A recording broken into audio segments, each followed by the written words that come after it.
My name is Gavin Horn, Director of Research at the Illinois Fire Service Institute. So this morning we completed our final scenario of the IFSI PPE Cleaning Study, where we looked at repeated exposure of gear as well as repeated cleaning of the gear in order to reduce the potential contamination. The goal, along with our partners at Underwriter Labs and the National Institute for Occupational Safety and Health, is to understand how gear gets contaminated and what we can do to reduce the impact of that contamination on firefighters who wear the gear. We're focusing on industrial laundering for the gear as well as on-scene decontamination in terms of their ability to reduce contamination, but also how they might affect the properties of the gear itself. Yeah, we began the study on May 10th.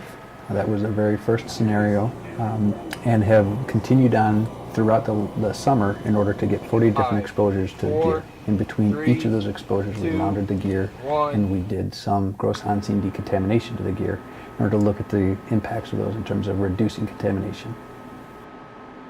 The next aspect of this study is to include human subjects.